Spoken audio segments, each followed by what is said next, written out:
Good afternoon students. In today's topic of RTS,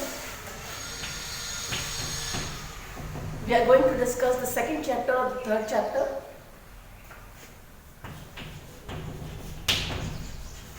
Reference model. Right. So what exactly the reference model is? We have discussed the RTS. What is RTS? RTS is real-time systems in which have any system which have time boundation. We describe it as a real-time systems, and it can be categorized into two parts. That is, first is soft RTS and second is hard. Now what is soft? Soft real-time systems is systems in which the system can go beyond the deadline. See, any deadline which has been given to a system and it goes beyond that deadline. Suppose for example, to perform certain task, 5 minutes is being given to us and we complete that task in 6 minutes.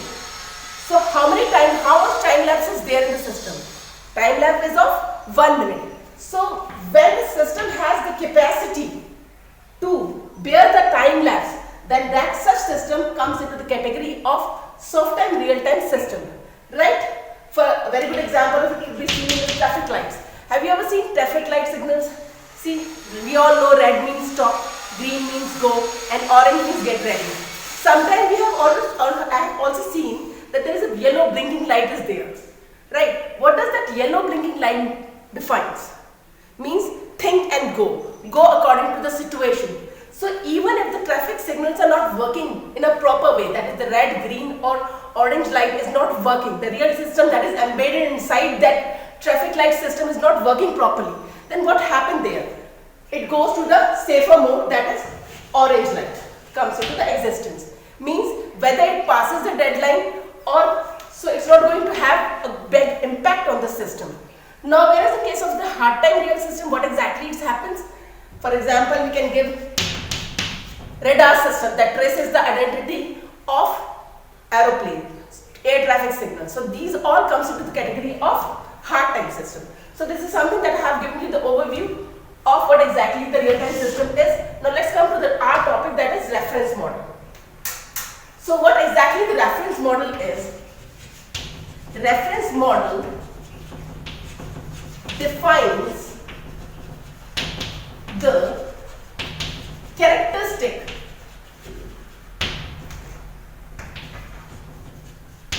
of system.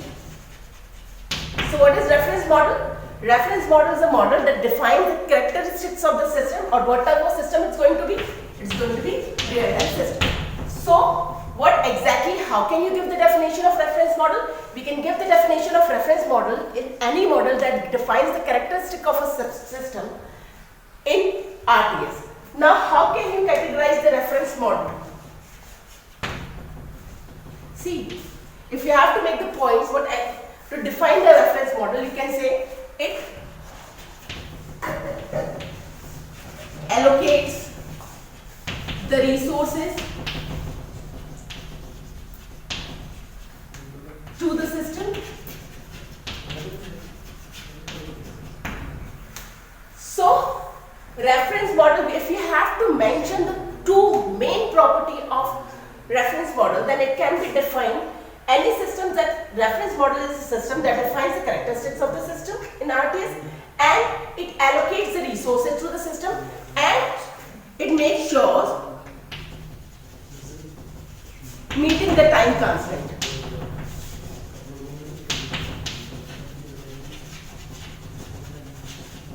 See, whenever we are talking about the RTS system, it's obvious that we are talking about the time-based systems only, because RTS is nothing but it's a real-time system. So in the reference model, basically the two properties or two activities is being done. It allocates the resources to the system and meeting the time constraint, which is the important point in real-time system. Clear? Now next.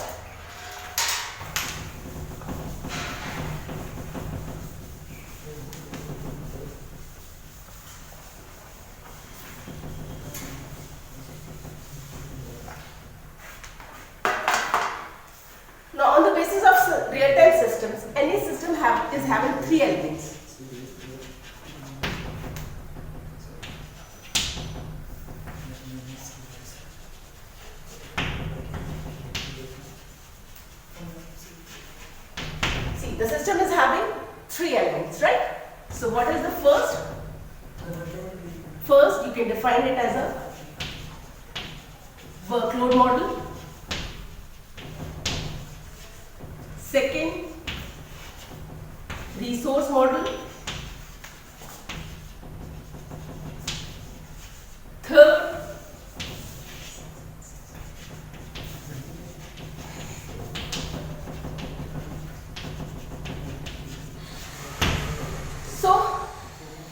on the basis of reference model, the system has three basic elements. First is workload, second is reference, and third is algorithm. Now what is workload model? How can you define workload model? See, workload means any application that is being used by the system is being defined by this workload model. So what exactly the workload model is? Workload model is a model that defines the applications. It writes or describes the application used by the system. So what exactly the workload model is defining? Workload model is not defining nothing, but is actually defining the characteristic, or it describes the application used by that particular system. Then comes the resource model. Now as the name itself implies, what does resource model define? Resources used by the system. Right? So resource model in reference model system defines the resources used by the system, and then comes the algorithm model. Now what is algorithm model? As we all know, what is algorithm? Algorithm is the step-by-step execution of a problem, right? So in this case, algorithm model, what does algorithm model do? It describes the step-by-step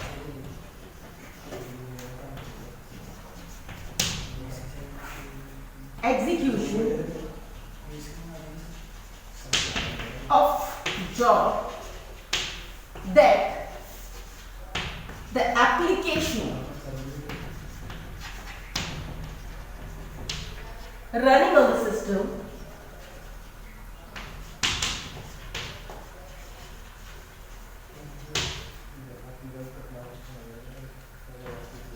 with the help of requisite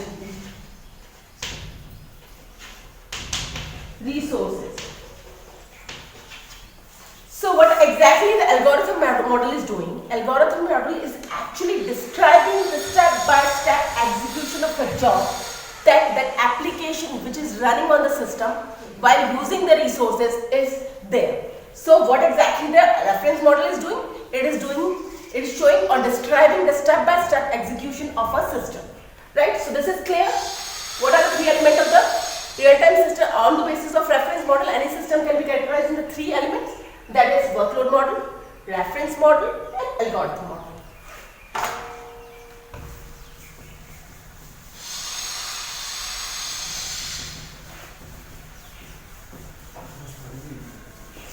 Now, as we have discussed that what exactly the reference model is doing, reference model कर क्या रहा था?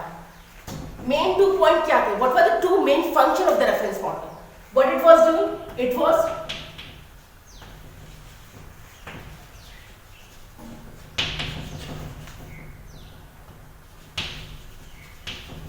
and meeting the random constraint.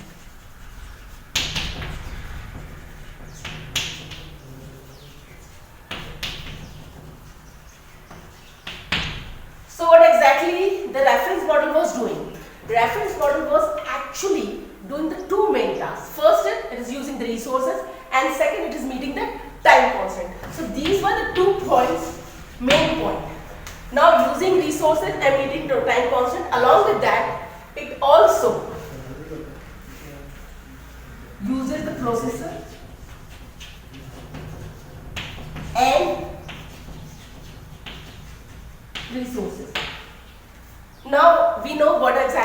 processor is, if we have to define working of processor, what is processors?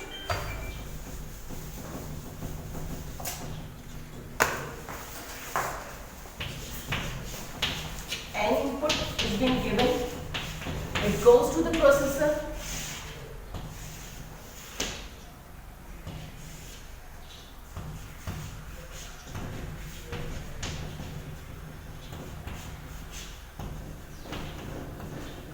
Then we have certain IRs, instruction registers out here.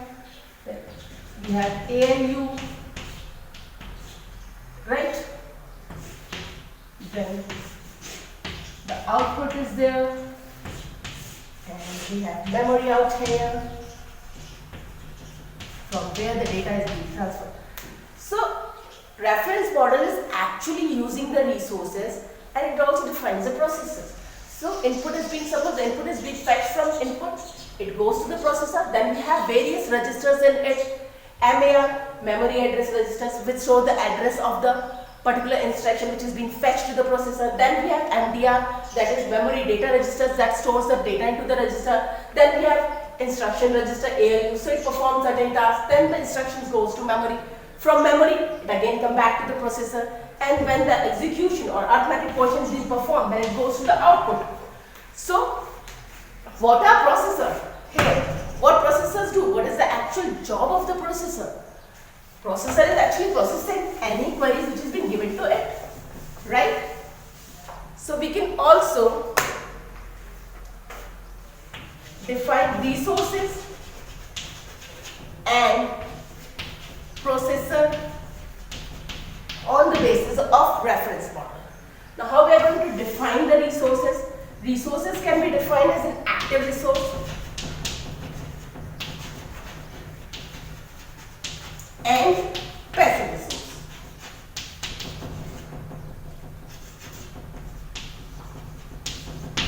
And processor can be symmetrical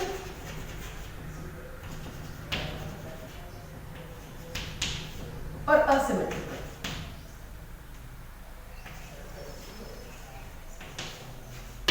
What is a very good example of symmetrical processors? If we have to define the symmetrical processor, or an example of the symmetrical processor, we can give SMP. SMP is a very good example of symmetric processors. And asymmetric, we can give database service.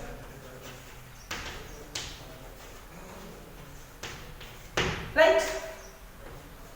Now, similarly, there are active resources and passive resources. We all know what is active resources, which actively impact the systems or the running of the systems or the processing of the system. Whereas passive resources, as the name itself implies, it does not directly impact the systems, right? But yes, it schedules the execution of a job. What does it do? It schedules. It schedules the execution of the job. And second thing, what is that second thing that it does? It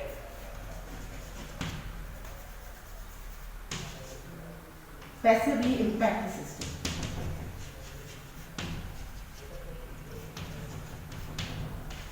The resources. Right? So in today's topic we have discussed what exactly the reference model is. So let's summarize in end what is reference model. So if we have to define reference model is nothing but it is a model that characterizes the system and it defines the utility of the resources and it makes sure that the time constant is being met by the system. Right? And then we have discussed what we have discussed, how many types of three elements are there of a system that we have to characterize. First is workload model, second is active workload model, then we have resource model and then algorithm model. So these are the three models. Fine, then we have discussed resource and the processor. That's all for today. Thank you very much.